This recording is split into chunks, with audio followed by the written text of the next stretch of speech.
Good afternoon. তোমরা কে কে ফুলকপির পাতা বাটা খেতে পছন্দ করো? তো কী কী লাগবে করার জন্য দেখে নাও। আমি রসুন আর শুকনো লঙ্কা ফ্রাই করছি খালি তাওয়াতে।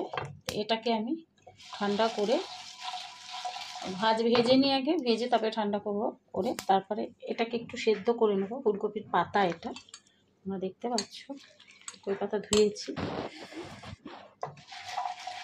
আমার এটা ভাজা হয়ে গেছে, এটাকে আমি একটু সেদ্ধ বসিয়ে নিচ্ছি। তো কিছুটা চাপ সেদ্ধ করব, বেশিটা সেদ্ধ করব না, তো তোমরা সঙ্গে থাকো। আমি পেস্ট করে নিলাম মিক্সিতে, তোমরা দেখো, এই দেখো একসাথে পেস্ট করে নিয়েছি। এরপরে পেঁয়াজ কুচি দিয়ে এটাকে কালো জিরে ফোড়ন দিয়ে ভাজবো, তোমরা দেখতে থাকো। তাওয়াটা বসিয়ে দিয়েছি, গরম হয়ে গেছে বন্ধুরা। আমি সর্ষের তেলে করব, তো তোমরা দেখতে থাকো। বেশি তেল দিতে হবে না, অল্প দিলেই হবে। তাওয়ার তেল গরম হয়ে গেছে,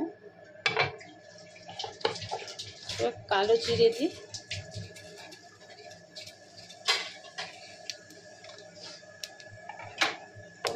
তোমরা কে কীভাবে খেতে ভালোবাসো আমাকে জানিও। আমি তো ফুলকপির পাতা এইভাবেই বাটি।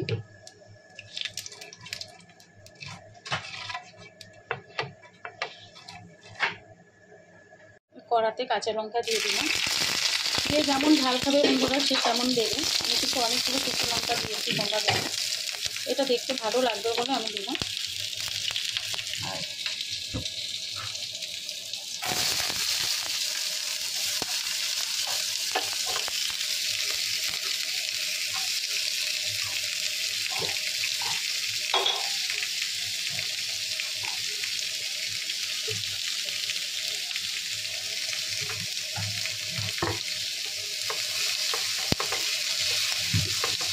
পেঁয়াজটা একটু ভাজা ভাজা করি। একটু এরপরে হলুদ গুঁড়ো দেবো, আর নুন, লঙ্কা গুঁড়ো দিতে হবে না, নুন দিতে।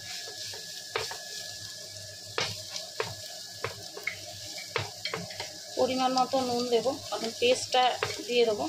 পেঁয়াজটা খুব বেশি ভাজবো না,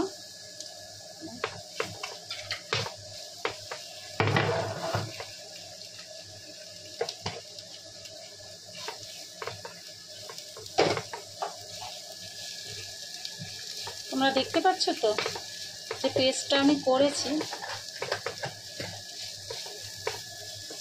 পেস্টটা এর মধ্যে দিয়ে দেবো, আর একটু ভাজা ভাজা হয়ে যাবে। অনেক লঙ্কা দিয়েছি, লঙ্কা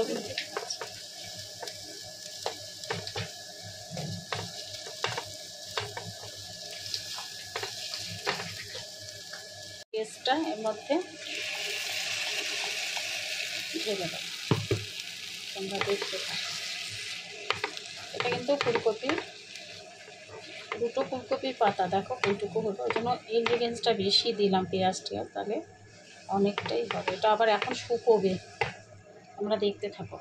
ওরা মিক্সির মধ্যে যে মাখা কিছুটা ছিল এক্সেস, যেটা আমার এর মধ্যে আমি তুলতে পারছিলাম না, তাই আমি একটু সামান্য জল দিয়ে পেস্টের মধ্যে দিয়ে দিলাম।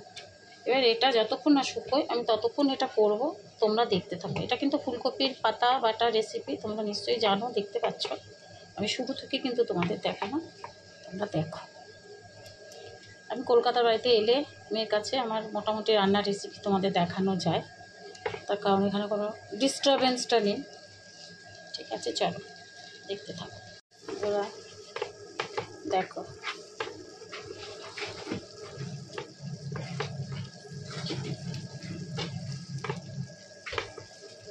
দেখতে পাচ্ছ কালারটা কত সুন্দর হয়েছে। এটা আমি একটু পুরো শুকিয়ে ফেলবো,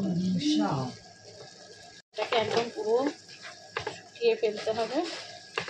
তারপরে লেবুর রস দিয়ে ভাত দিয়ে, গরম গরম ভাত দিয়ে, আর কিছু চাই।